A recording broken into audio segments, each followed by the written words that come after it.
Kung gabi ay hinahanap ko ang kaaliwang idinudulot ng isang amang masayang nagbabasya ng pahayagan at isang inang nakangiti habang nananahib.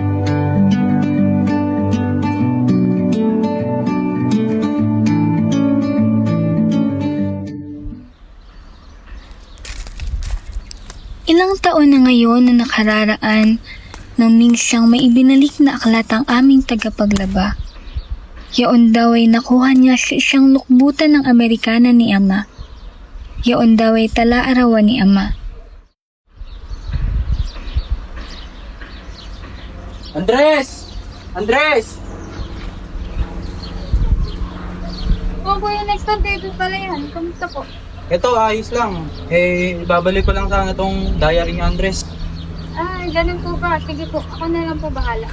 O sige, mauna na ako. Ingat po.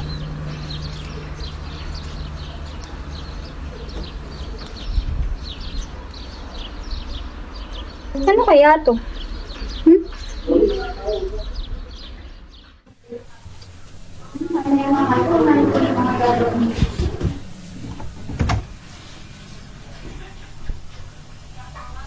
Makalipas ang ilang araw,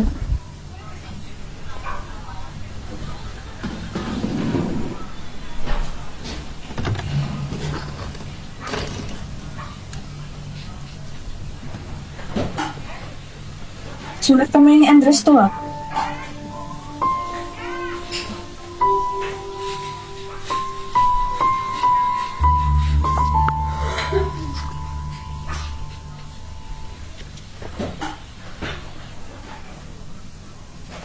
Andres, paano mo ito nagawa sa akin?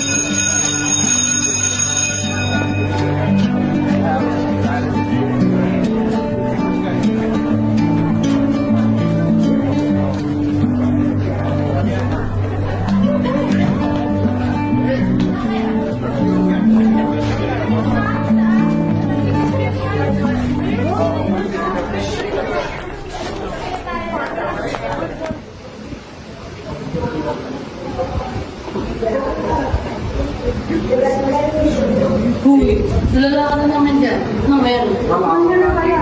Oh, araw-araw na matulong. Siyempre, magpapatulungan ko si Ate natin. Mag-drawing para sa art kasi office ka na ba? Huwag mo naman nakaraan kaya nakakalan ka na. Ano, magpapagawa ka na. Oo, eto na. Oh, yung TCF ba natapos na? Di ba rin ikaw ba? Tapos na. Hindi pa nga rin gagawin ko palang mamaya. O sige, gagawin ko muna ito.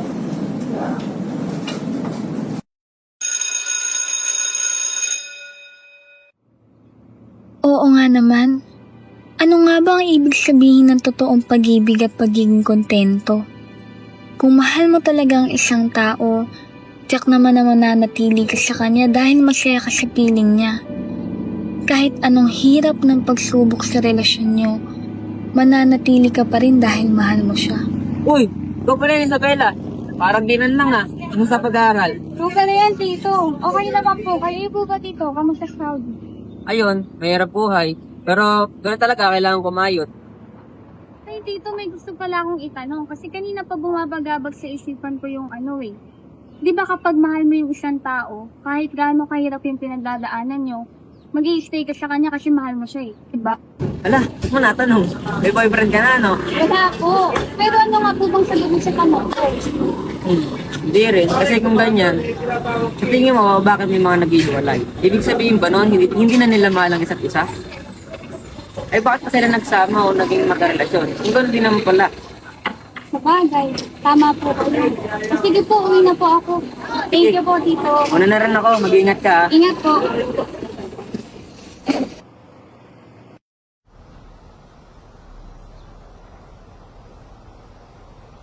Nay, nandito na po ako. Sige, magluto ka na ba ng mga kain na tayo? Sige ka na.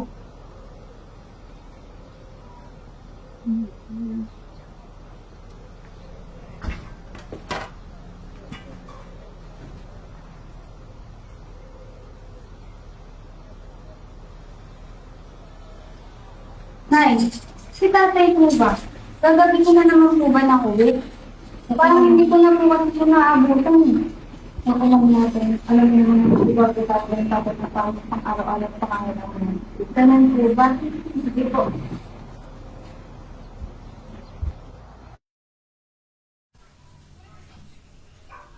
Eh bakit pa sila nagsama o naging magkarelasyon? Kung gano'n din naman pala. May punto siya ron.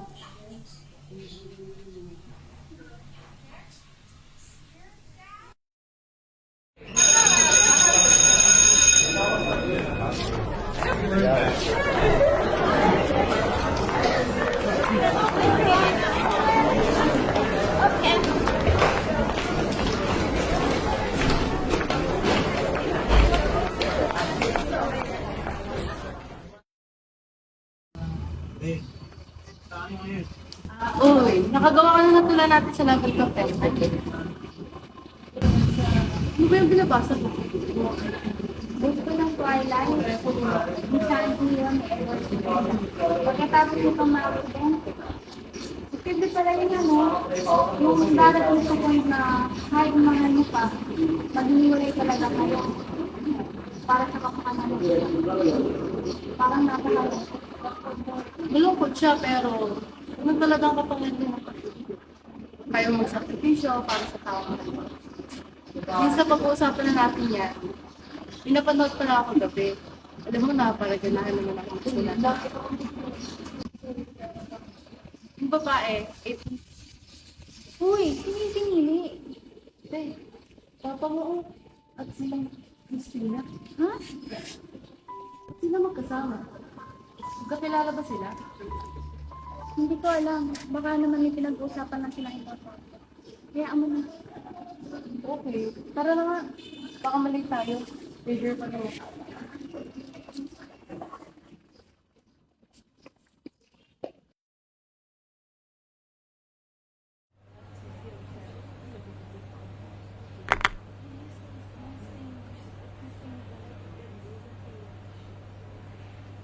Sila magkasama. Magkakilala ba sila?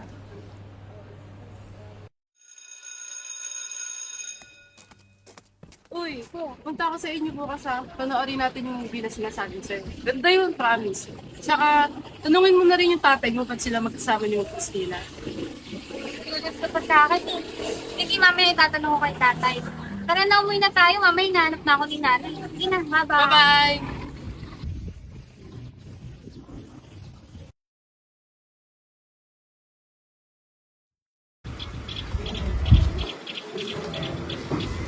Tao po. Tao po.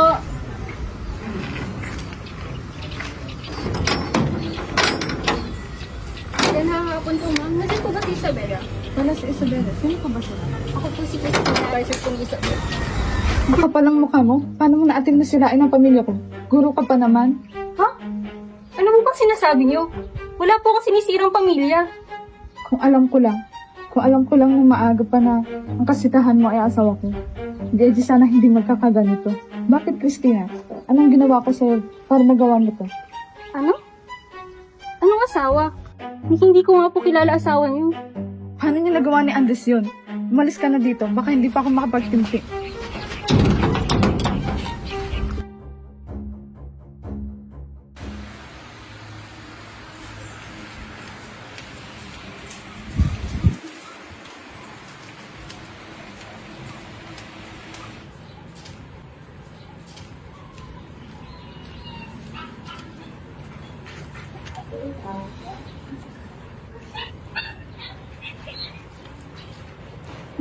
Andiyan ka na pala. Anong kailangan mo?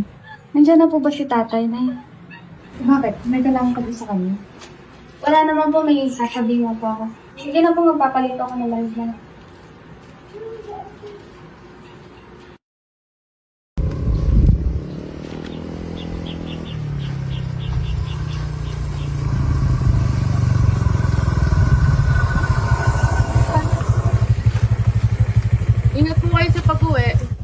Sige, basta i-text mo na lang ako kung anong oras ka uuwi. Sige po. Bye-bye po.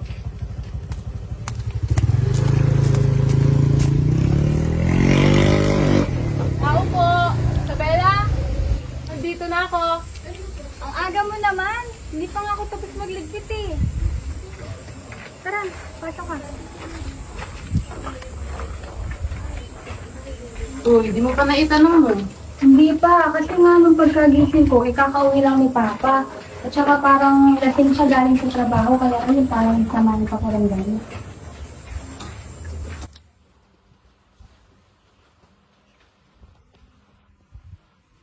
Ganun. Sayang naman. Kala ko makaka-chismis na ako. So talagang aga-aga yung chismis ang inaatupag na. Kumain na tayo. Pinapatawa lang kita. Yung mukha mo kasi parang pinagsakto ba ng langit at lupa. Tara na, sakto. Hindi nila kumain bago umalis. Tara na, gugutom ka na pala eh.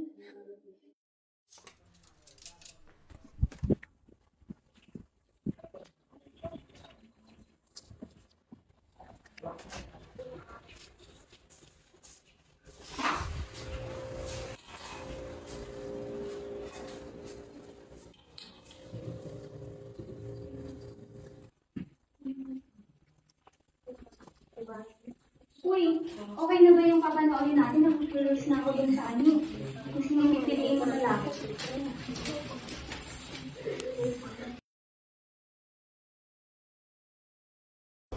Grabe. Ang sakit at ang bigat naman ng pinagdadaanan ng lalaki dyan. Oo nga. Pwede rin kaya mangyari yan sa totoong buhay. Siguro. Depende rin kasi sa tao yan. Yung iba, mas pinipili nila, syempre, yung mas nakasama na nila ng matagal. Iniisip ko ba may namamagitan sa papa mo at yung Christina? Hindi ko alam saan. Huwag mo muna isipin yan.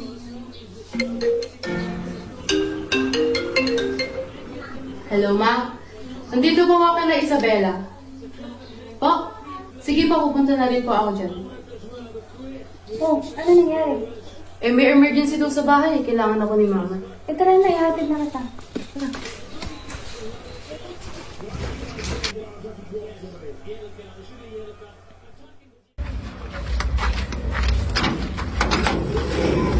Isabela, wala na ako. Babalik.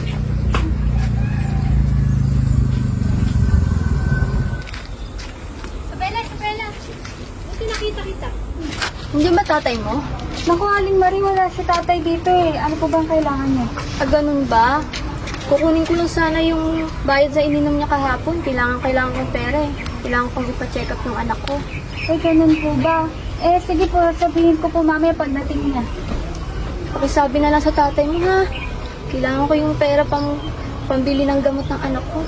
Sige po, sabihin ko po mamaya, Aling Marie. Makalipas ang ilang araw,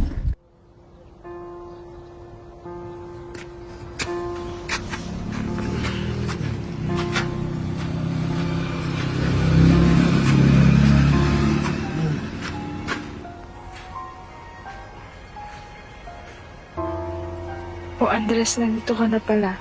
At parang lasing ka yata.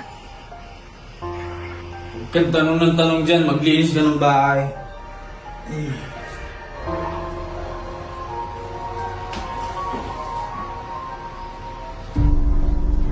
Isabela! Yung tatay mo! ano pong nangyari, Nay?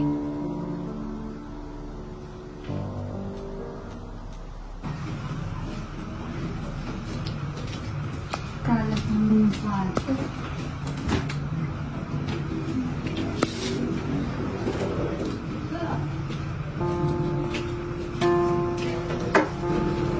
Kaya to?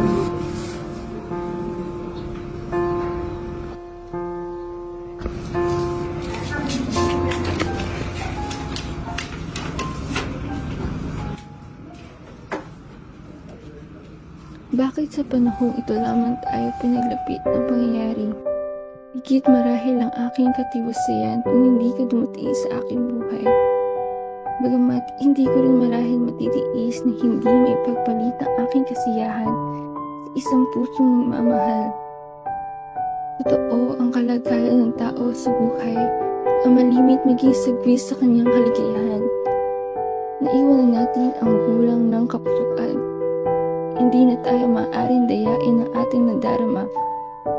Ngunit nakapagitan sa atin ngayon ng isang malawak na katotohanan pumipigil sa kaligayahan ang hindi natin maisakatuparan. E buhayan na lamang natin sa alaala.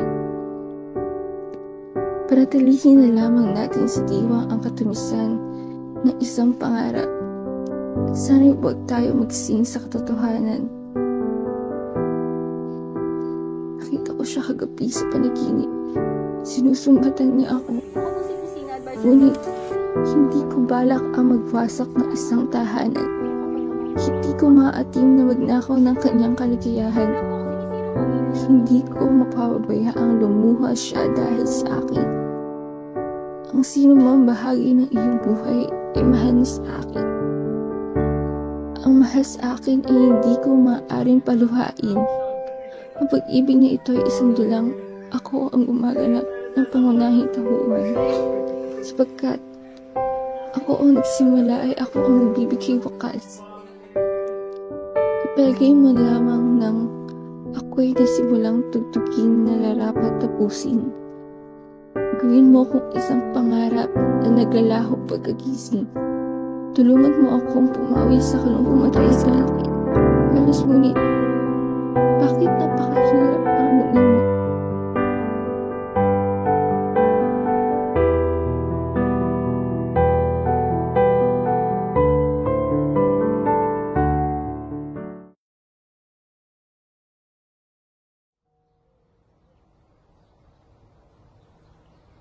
Masama ang loob ko sa iyo, Tay. Pero kailan may hindi ko aangkinin ako ang sumulat ng kwentong ito.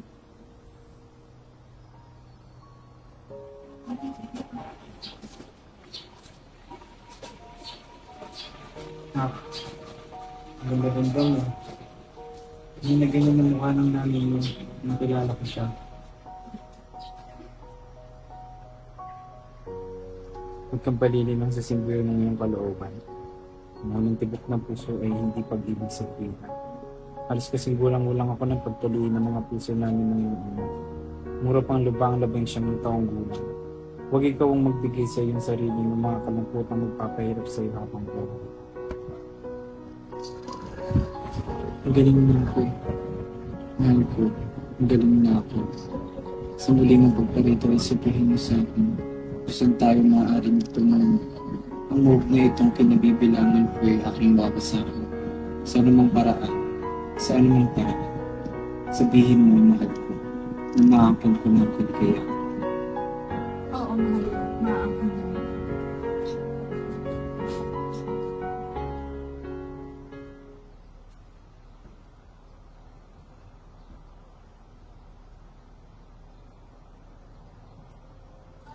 Grabe nga ang mensahe na sinulat at binasa ni Isabela sa harapan ng kanyang mga magulang. Grabe. Sakit talaga ng eksena na yan. Ang lungkot ng pagkamatay ng ama.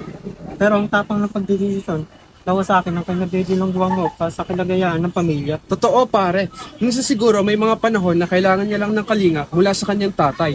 Tapos ganoon pa yung nakita niya. Hindi man lang siya nagkaroon ng chance upang sabihin ito sa kanyang ina.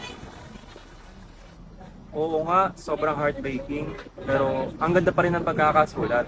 Kitang-kini pagmamahal ni Sarah kay Andres doon sa huling sandali. Totoo pare, even though ganun ginawa ng tatay niya, pinatawad pa rin siya ng kanyang asawa. Meron ko si Papa, maglolo ka sa mama ko. Or kahit yung mga tropa ko, gagawin yung panchit or pangloloko na yan. Gulstol, automatic cut-off. Grabe. Hindi pa rin kahit pa ng sa tao. Uy, Patrick, hindi naman kasi ganun yun kadali. Tsaka isa pa, kapag hindi naman sila marunong makontento, dapat kaharapin nila yung consequences na nagawa nila. Sim, hindi na nga nila naisip yung nararamdaman ng girlfriend nila tapos bibigyan pa ng chance. Mga lalaki nga naman. Dinamay mo pa kami? Sino nga ba kumain ng mansana sardine ng itin? Di ba, kayo? Kapag may mali, kami na. Ayan! Diyan kayo magaling yung mambaliktad. Mapababae o lalaki, pwede yan magawa. Kahit naman siguro kayo mapapalapis guide kapag mahal nyo talaga yung isang tao Hoy Jenny, kung mapagsalita ka, parang alam mo na buong nangyari. No? Bakit? Sabi ko lang naman, ma, pababae o lalaki. Wala naman akong dinadrap na name, ma. Bakit masyado kang affected? Ewan ko sa inyo. Pero seryoso, huwag din tayo mga ng tao. Di kaming matitino, nadadamay. Oo nga, Jenny. Sa if ever man magkamali, hindi po nagkamali yung mo na agad. Sim, napaka-perfecto kasi niya ni Jenny. Hindi nagkakamali. Sumbong kita kay sir. Kaya nga, hindi mo lagi sa buhay mo nakakawala ng tama, Jenny. Sim, pare. Yung mapagsalita Jenny, speechless ka na naman. Baliw ka ba? Sinabi ko bang lahat ng mga ginagawa ng mga babae ay tama? Kasi sinasabi ko lang, bakit pabibigyan ng chance kung niloloko ka na nga? Ayan ang problema sa inyo mga lalaki Masyado kayong konsentidor sa mga kapwa nyo. Uy, tama na nga yan. Baka mamaya magkapikulong pa kayo dyan Pero pwede nga sa'yo.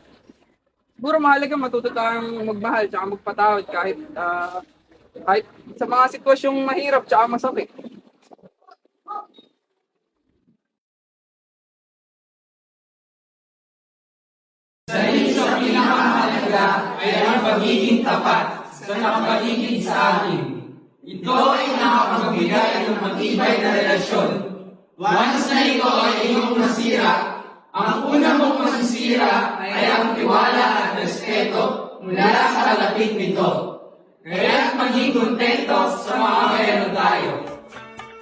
Game! Ako pa, matakot ka. Game ano? Ako naman sa kami, lights, camera, action!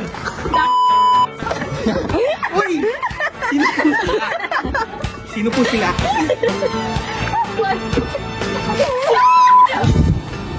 Uy, nalaga ka na.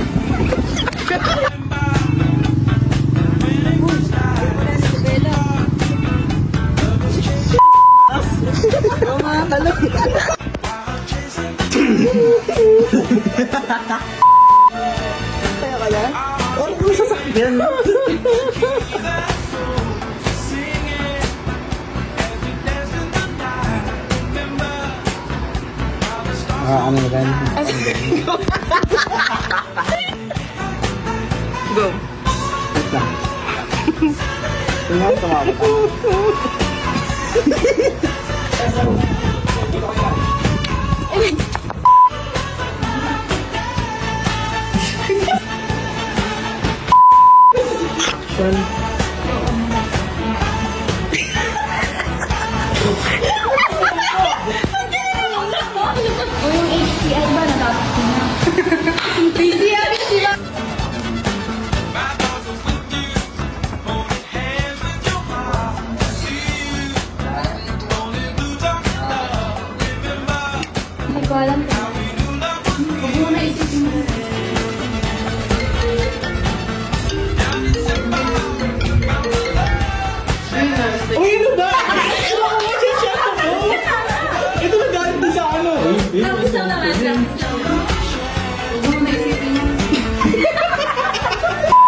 Andres!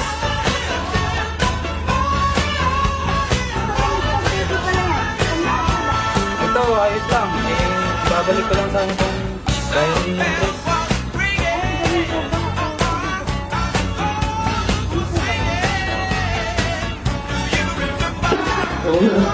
Lights, camera, action.